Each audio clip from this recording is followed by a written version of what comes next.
Արգելի գործընկերներ, խնդրում եմ դիմավորեք Կիպրոսի ներկայացուցիչների պալատի նախագահ Յանակի Սոմիրովին։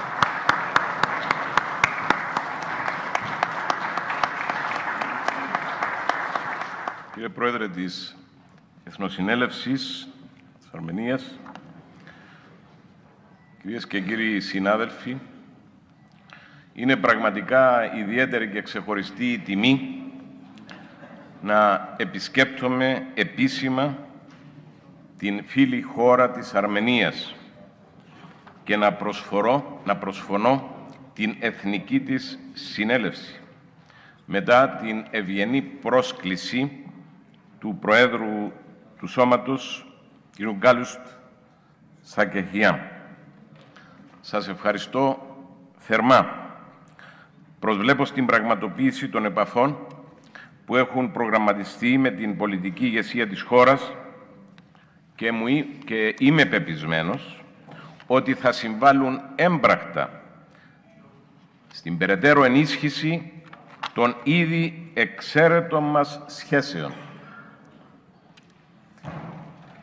Η σημερινή μου παρουσία ενώπιόν σας αποτελεί απτή απόδειξη, αλλά και επαναβεβαίωση της διαχρονικής φιλίας του Κυπριακού και του Αρμενικού λαού. Μια φιλία που θεμελιώθηκε από την ειλικρινή ελεγγύη που επιδείχθηκε κατέρωθεν και επανειλημμένα υπό δυσχερείς περιστάσεις.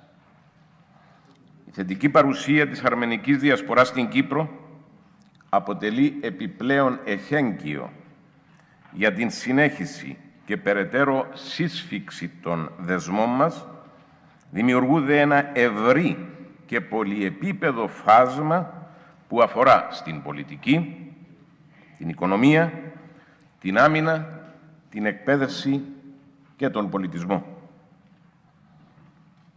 Η εδώ παρουσία του κυρίου Μαχτεσιάν, άξιου εκπροσώπου της αρμενικής θρησκευτικής ομάδας στην Βουλή των Αντιπροσώπων της Κύπρου, επιβεβαιώνει την δέσμευσή μας για διαφύλαξη των άρρηκτων δεσμών με την Αρμενία. Η υποστήριξή μας διαπερνά, εδράζεται σε στέρεες βάσεις που σφυριλατήθηκαν από τους κοινούς μας αγώνες εναντίον κοινών επιβουλών που ακόμα ταλανίζουν τους λαούς μας, αλλά και τις κοινές αρχές και αξίες τις οποίες είμαστε προσιλωμένοι και τις οποίες με σθένος πρεσβεύουμε. Θέλω να εκφράσω από αυτό το επίσημο βήμα την ευγνωμοσύνη της Βουλής των Αντιπροσώπων και του Κυπριακού λαού για την σταθερή υποστήριξη της Αρμενίας στον δίκαιο αγώνα της Κύπρου για απελευθέρωση και ενότητα της χώρας και του λαού μας. Γνωρίζουμε ότι η υποστήριξη αυτή επιφέρει κόστος και σας ευχαριστούμε που το αναλαμβάνετε. Όπως καλά γνωρίζετε, εδώ και 40 χρόνια η Τουρκία κατέχει μεγάλο τμήμα της Κυπριακής Δημοκρατίας, παραβιάζοντας κάθε αρχή διεθνούς δικαίου. Η πλευρά μας παραμένει προσιλωμένη στην επίτευξη δίκαιης και βιώσιμης λύσης, στη βάση των σχετικών ψηφισμάτων του ΟΗΕ, των συμφωνιών υψηλού επίπεδου 77 και 79 και του Ευρωπαϊκού Δικαίου. Ωστόσο, κάθε προσπάθεια για λύση του Κυπριακού προσκρούει στην τουρκική αδιαλλαξία και αλαζονία που επιχειρεί έτσι θελικά να επιβάλλει όρους που αναπόδραστα οδηγούν σε λύση δύο κρατών. Τουρκία, πιστή στις νεοοθωμανικές πρακτικές που πόρο απέχουν από τη συμπεριφορά κράτους που σέβεται το διεθνές δίκαιο και που θέλει να καταστεί μέλος Ευρωπαϊκής Ένωσης, ορεγόμενοι τους πλουτοπαραγωγικούς πόρους στην Κυπριακή Οικονομική Ζώνη, έχει εγκαινιάσει μια νέα τακτική αμφισβήτησης των κυριαρχικών δικαιωμάτων της Κύπρου στην αποκλειστική οικονομική ζώνη. Δικαιώματα που, όπως είμαι βέβαιος γνωρίζετε, βασίζονται στο εθνικό δίκαιο, αλλά και στην Σύμβαση του Οργανισμού Ηνωμένων Εθνών για το Δίκαιο της Θάλασσας του 1982. Αυτή τη στιγμή που μιλάμε,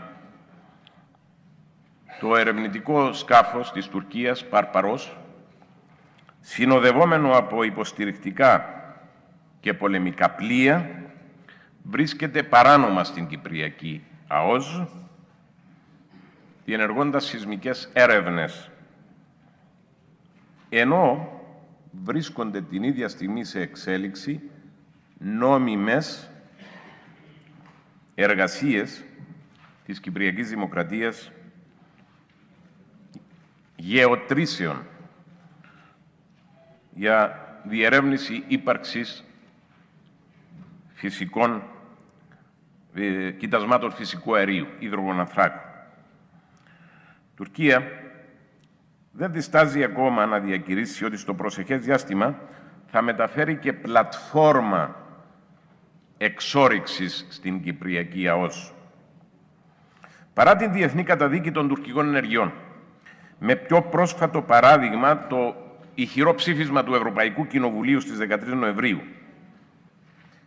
οι τουρκικές παραβιάσεις που έχουν για μια άλλη φορά αποσταθεροποιητικό ρόλο σε ολόκληρη την περιοχή κλιμακώνονται. Επιπλέον δε, διαστόματος των ανώτατων πολιτιακών και στρατιωτικών αξιωματούχων της, η Τουρκία δεν διστάζει να απειλεί ομά με χρήση στρατιωτικής βίας, εάν η Κυπριακή Δημοκρατία συνεχίσει να ασκεί τα κυριαρχικά της δικαιώματα.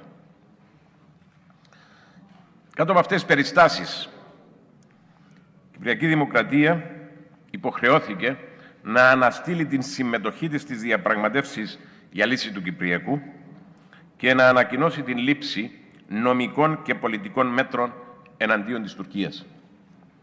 Είμαι βέβαιος ότι θα συμφωνείτε ότι η διεξαγωγή διαπραγματεύσεων κάτω από κλίμα εκφοβισμού και απειλών δεν είναι δυνατή.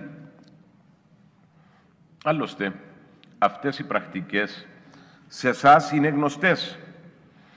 Η αναστολή της υπογραφής των πρωτοκόλλων συνεργασίας με την Αρμενία, με τα γνωστά προσκόμματα που προέβαλε την ιστάτη η Άγκυρα, αποτελούν άλλη έκφανση της ίδιας πολιτικής.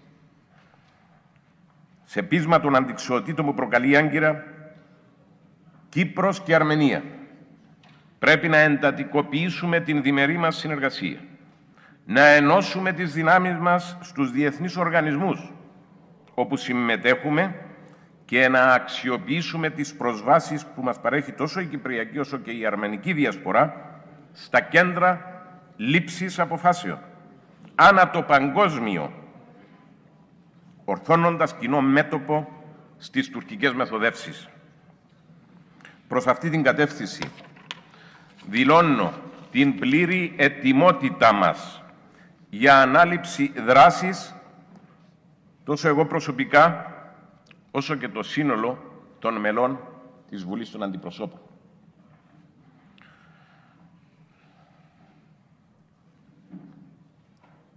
Πατβαρτιάν Ναχακά Γεβ Μπάτκα Μαβόρνερ.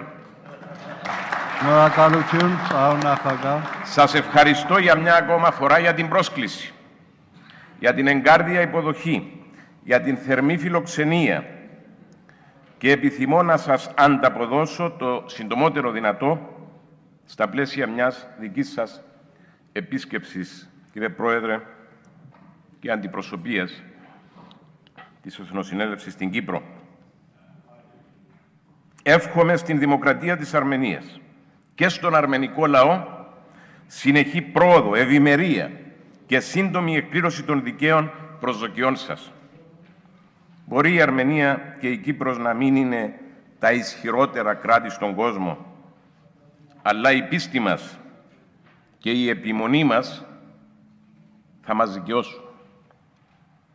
Η ισχύς δεν μπορεί και δεν μπόρεσε να λυγίσει τους λαούς μας στο πέρασμα του χρόνου.